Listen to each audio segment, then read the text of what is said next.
හරි පුතේ අයබෝවන්. එතකොට දැන් මේ වීඩියෝ එක දාන්නේ ඔයාලගේ ප්‍රක්ෂිප්ත. ඒතර ප්‍රක්ෂිප්ත තුනක් උගන්වනවානේ. අර කිලින් උඩට දාන ඒවා සිරස් ප්‍රක්ෂිප්ත. ඊළඟට අර හෝම වැටෙන ඒවා තිරස් ප්‍රක්ෂිප්ත. ඊළඟට හෝම යන ඒවා ආනන්ද ප්‍රක්ෂිප්ත. හරිද? එතකොට මේ වීඩියෝ එක දාන්නේ ළමයි අපිට කෙටි සමීකරණ. කියන්නේ දැන් ඔයාලා හිතනකො MCQ එකක් පාවිච්චි කරනවා කියලා. ඒතර MCQ එකකට ගාන හදද්දී ඔයාලට ගොඩාක් කාලයක් ගියොත් අපරාධයනේ. හරිද? ඒතර අපි අසම්මතය කියලා වෙනම වීඩියෝ සීරීස් එකක් යනවා. ඒක වෙනම වැඩක්. මේක දාන්නේ ඔය ප්‍රක්ෂිප්ත වර්ගවල කෙටි සමීකරණ වලට. ඒකට ඔයාලට පුළුවන් පේපර්ස් ලියද්දී MCQ වලට මේ කෙටි සමීකරණ කෙලින් පාවිච්චි කරන්න. රචනාවලටත් පුළුවන්. වැරද්දක් නැහැ. හැබැයි එකපාරට දාන්න එපා. රචනාවල පුළුවන් නම් ඔප්පු කරලා දාන්න. හරිද? ඒතර මේක මුකුත් කරන්නේ නැහැ. පාඩම මොනවත් උගන්වන්නේ නැහැ. හරිද? අර අසම්මත වීඩියෝ සීරීස් එක නෙමෙයි. අසම්මතය කියන්නේ අර ගණන් ටයිප් වලටනේ. මේක නිකන් දාන්නේ අර ඔයාලට ඔප්පු කරලා පොතේ තියෙන ඒවා තව ෂෝට් නෝට් වීඩියෝ එකක් විදිහට තමයි මේක දාන්නේ. මේවා ඉතින් ෂෝට් නෝට් වීඩියෝ සීරීස් එකක් විදිහට තමයි යන්නේ. ඒතර ඉස්සෙල්ලාම කියන්නම් මේවා මතක තියාගන්න. මතක තියාගත්තොත් ඔයාලට හරි ලේසි MCQ එකකට වගේ පේපර් එකක් ලියන්න. හරිද? පොතේ පළවෙනි වර්ගය තමයි සිරස් විහිලට විසික් කරන වස්තු. අර කොහොම දාන්නේ? කොහොම විසික් කරන වස්තු. ඒතර ඔයා යන්නේ කොහොමද? පුතේ ඔන්න ඔය වගේ වස්තු යන්නේ මෙන්න මේ වගේ. මම එක බෝඩ් එක ගන්නවා. ඒතර හරි ලේසි වැඩේ ඈ. වස්තුව මෙතනින් u කියන වේගෙන් විසික් කරාම මේ වස්තුවේ චලිතය මොකද්ද? ගුරුත්වය යටතේ ටික ටික මන්දනය වෙලා මේ වගේ තැනකදී වස්තුව නවතිනවා. හරිද? ඔය වගේ තැනකදී වස්තුව නැවතිලා පුතේ ඊට පස්සේ මොකද්ද වෙන්නේ? මෙයා අනිත් පැත්තට හැරිලා හොම් පල්ලෙහාට වැටෙනවා. ඕකනේ චලිතය. නේද? මතකයි නේද?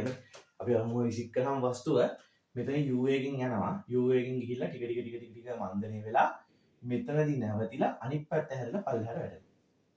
පුතේ ඔය වගේ අවස්ථාවල මේක හැම අවස්ථාවකම නෙමෙයි ප්‍රධාන අවස්ථාවලට දාන්නේ. ඉතින් ඒක ඔයාලට භාවිතා කරන්න පුළුවන් ඊට පස්සේ උපරිම උස h max කියලා ගත්තොත් පුතේ ඔයාලා මේ උපරිම උස එකපාර හොයන්න සමීකරණයක් තියෙනවා. h max සමානයි u වර්ගය බෙදීම 2ක් දී. දැන් අපේ තියරි ක්ලාස් වල ළමයිට මේ සමීකරණ ඔප්පු කරනවා ඈ. අද මේ ඔප්පු කරනවා. දැන් ඔප්පු කිරීමක් නැහැ. තව ෂෝට් නෝට් එක. ඇත්තට මේ ෂෝට් නෝට් එක තමයි හදලා දෙන්නේ. ඒක ඔයාලා මේව ඕනනම් පාවිච්චි කරන්න පුළුවන් ගණන්වලට. උපරිම උස හොයන්න දාන්න පුළුවන් සමීකරණය තමයි h max සමානයි u වර්ගය බෙදීම 2ක්. පුතේ ඊට පස්සේ අහනවා උපරිම උසට කාලය. උපරිම උස කියන්නේ මෙතන ඉඳන් මෙතෙන්ට යන්න ගත වෙන කාලය. පුතේ ඔය කාලය හොයන්න පුළුවන් සමීකරණය තමයි u බෙදීම g. මේක හොයන්න පුළුවන් සමීකරණය තමයි u බෙදීම g.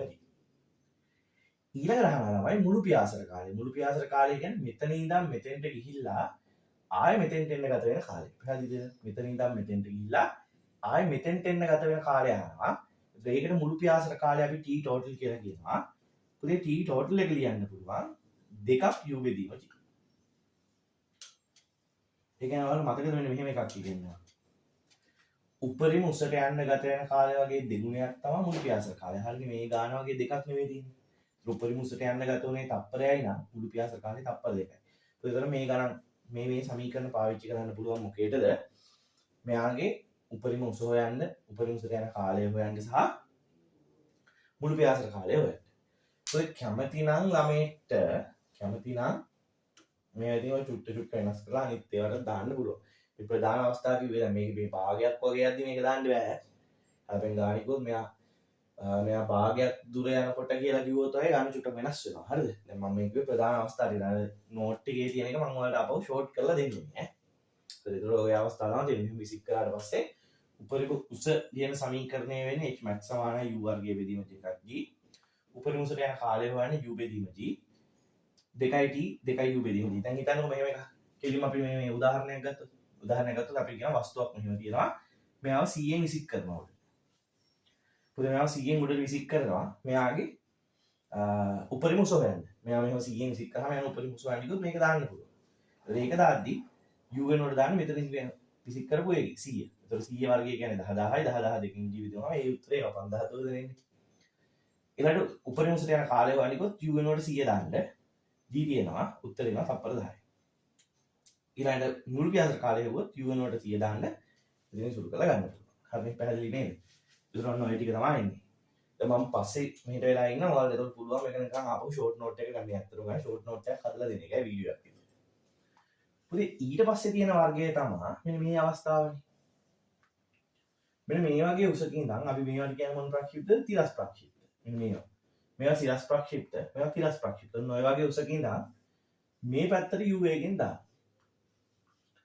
පුතේ u එකෙන් දැම්මහම මෙයා මෙහෙම යනවානේ. ඔය වගේ ගිහලා වැටෙනවා. අපි හිතමු මෙතන ඉඳන් මෙතෙන්ට තියෙන උස h කියලා. මෙතන ඉඳන් මෙතෙන්ට තියෙන උස h නම් මේක කෙලින්ම ෂෝට් නෝට් එකක් විදිහට ගන්න. එතකොට මේ සමීකරණ මතක තියාගත්තොත් ඔයාලට MCQ එකට භාවිතා කරන්න පුළුවන් ට්‍රිගර් ආදේශය කියලා. පුතේ මේකේ තිරස් පරාසය කියන්නේ මේක. එතකොට අපිට කියන්න පුළුවන් මෙයා මෙතන ඉඳන් මෙතෙන්ට එන්න ගත වෙන කාලය. බලන්න.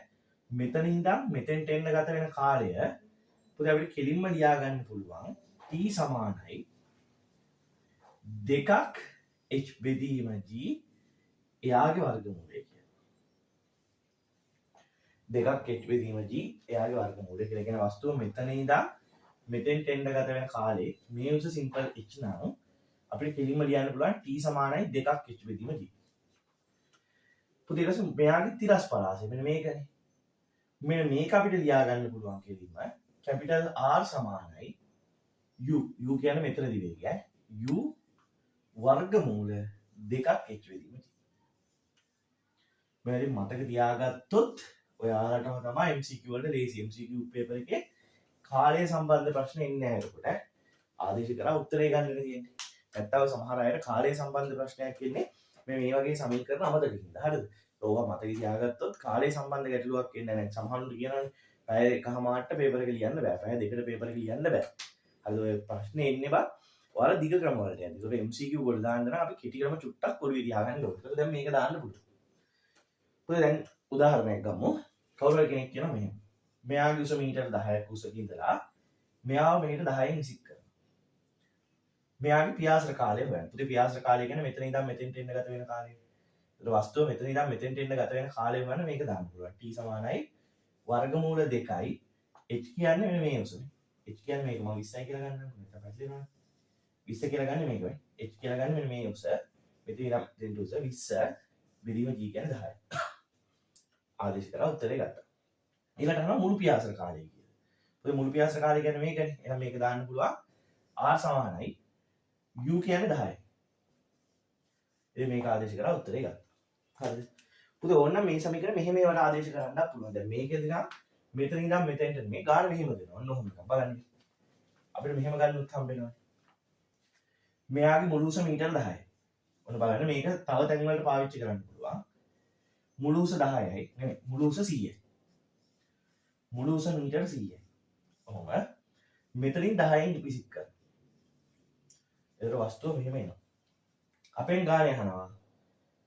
ගාන යනවා. තප්පර දෙකක් ගත වෙනකොට මෙයා පහළට වැටී ඇති දුර කීයද? තප්පර දෙකක් ගත වී ඇති විට පහළට වැටී ඇති දුර. පුතේ තප්පර දෙකක් තියෙදි මෙතන කියලා හිතමුකෝ. වස්තුවම යනකොට තප්පර දෙකක් යද්දි වස්තුව මෙතන තියෙනවා. පුතේ වස්තුව උතන තියෙනවා නම් පහළට වැටිලා තියෙන දුර මේක කියලා හිතන්නකෝ. පහළට වැටිලා තියෙන දුර ඕක. හරිද? මෙහෙම දැම්මහම මෙයා මෙතෙන්ට එනවා. ඒතකොට තප්පර දෙකක් අවසානයේ පහළට වැටිලා තියෙන දුර මේක. පුතේ වලට ඒත් මේක දාන්න පුළුවන්. දැන් තප්පර දෙකයි කාලය වෙනකොට තප්පර දෙක දාන්න වෙයි. t වෙනකොට තප්පර දෙක දාන්න. 2යි. h කියන්නේ එතකොට මේ උස. වතාවක් ඕක සුළු කරලා ඒත් උත්තරයක් ගන්න පුළුවන්. තේරුණානේ? අපෙන් ගාන කියන මේක විසික් කරනවා තප්පර දෙකක් යනකොට පහළට වැටි ඇති දුර කීයද? තප්පර දෙකක් අවසානයේ පහළට වැටි ඇති දුර. ඒතර ඔයාලට කෙලින්ම ගන්න පුළුවන් t වෙනකොට තප්පර දෙක දාන්න. h කියන්නේ ඒතර තප්පර දෙකක් අවසානයේ වැටිලා තියෙන දුර දී පුළුවන්. ඕක තප්පර 5 වෙන්න පුළුවන්, තප්පර 20ක් වෙන්න පුළුවන්. කිසි අවුලක් නැහැ. මේ සමීකරණයම ගෙවන් කරලා හදාගන්න තියෙනවා. පුතේ ඔක සමහරකට මෙහෙම කියන්න පුළුවන්. මෙයාගේ උස දෙනවා. මෙයා මීටර් 5ක් වැඩිලා තියෙද්දි කොච්චර කාලයක් ගිහින් තියෙනවද? ඒතර මීටර් 5ක් සිරස්ස පහළට කියන්නේ මීටර් 5ක් සිරස්ස පහළට යනගෙන h කියන්නේ 5 කියලා ආදේශ කරන්න.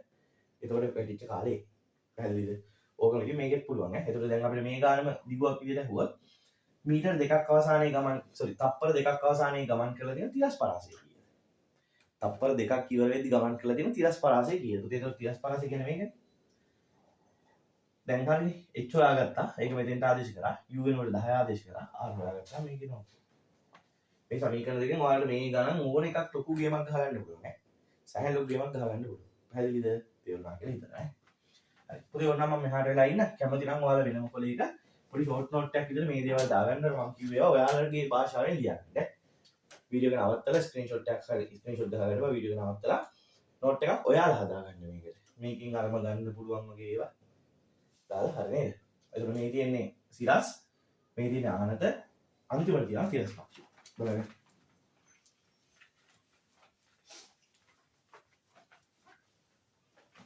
මේ පාඩම ඉගෙනනවා නෙමෙයි ඈ. හරිද? මේ පාඩම ඉගෙනනවා නෙමෙයි. මේ කෙලින්ම අර ෂෝට් නෝට් වීඩියෝ එකක් විදිහට දාන්න. පුතේ ඊපස්සේ තියෙනවා ඥාන ප්‍රක්ෂිප්ත මෙහෙමනේ. ඔම් මෙතනින් u එකකින් විසිට කරනවා. එතකොට කොහොම යන්නේ ඒවා තමයි ආනද කියන්නේ. ළමයි මෙයාගේ එක සංරචකයක් හැදෙනවා මේ පැත්තට. එයාව අපි කියනවා තිරස් ප්‍රවේග සංරචකය. මෙයාගේ තව සංරචකයක් හැදෙනවා මේ පැත්තට. එයා කියනවා සිරස් ප්‍රවේග සංරචකය. ඉතින් මෙතන කෝණේ තිබ්බොත් මෙතන θ කියන කෝණේ තිබ්බොත් u ලියා ගන්න වෙන්නේ හරි මෙතන මම තව ඔයාලට මේක කරන්නම්. කෝණේ මෙහෙම තියෙන්නේ. මේක u නම් මෙතන θ වුණොත් මේ පැත්තට ගන්න කෙනා තමයි ux මේ පැත්තට ගන්න කෙනා තමයි uy.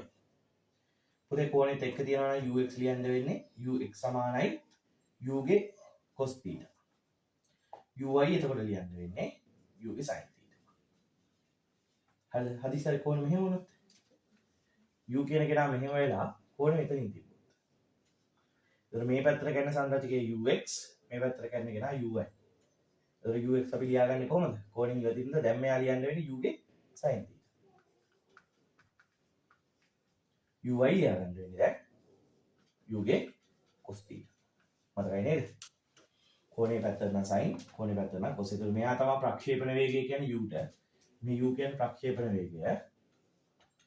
ප්‍රක්ෂේපණ වේගය ux කියන්නේ ළමයි තිරස් ප්‍රවේග සංරචකය uy කියන්නේ සිරස් ප්‍රවේග සංරචකය.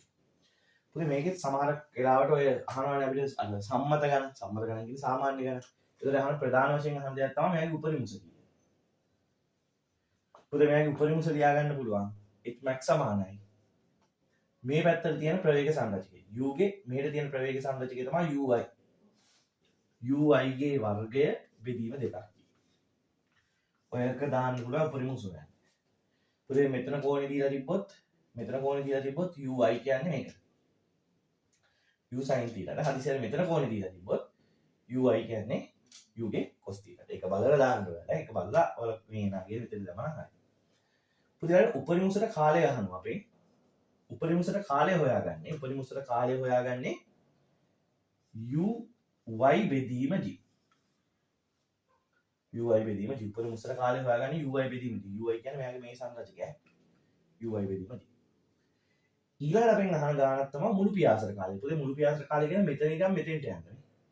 මුළු පියාසර කාලය කියන්නේ මෙතන ඉඳන් මෙතෙන්ට යන්න ගත වෙන කාලය. මුළු පියාසර කාලය හොයන්න පුළුවන් දෙකක් uy බෙදීම g. uy කියන කෙනා ගන්න ඕනේ. ඉතින් හරිද? මෙතන කෝණේ දීලා තිබ්බොත් ඒක මේ විදිහට ලියා ගන්න. මෙතන කෝණේ දීලා තිබ්බොත් මේක ලියා ගන්න. හරිනේ. tt සමානයි දෙකක් uy බෙදීම g. හරිද? දෙකක් uy බෙදීම g. පුතේ ඊළඟට ගාන යන එකක් තමයි මෙයාගේ තිරස් පරාසය. තිරස් පරාසය කියන්නේ මේක. තිරස් පරාසය කියන්නේ මෙතන ඉඳන් මෙතෙන්ට. පුතේ තිරස් පරාසය r කියන කෙනා ලියන්න පුළුවන් මට දෙකයි ux uy බෙදීම g. දෙකයි ux uy බෙදීම g. ux කියන්නේ මේකට uy කියන්නේ මේකට බෙදීම g. හරිද? r කියන්නේ මේ තිරස් පරාසය සමානයි දෙවාරයක් ux uy. මේ සංරචකයයි ගුණිතය බෙදනවා g. ඕක ඉතින් ඒක අදාළ ගානට ඔයාලා කරකවල කරලා දාගන්න. හරිද? මම මේ දෙන්නේ අර ස්ට්‍රක්චර් එක විතරයි. පුතේ මේකේ අවසාන වශයෙන් තියෙන එක තමයි උපරිම තිරස් පරාසය. උපරිම තිරස් පරාසය.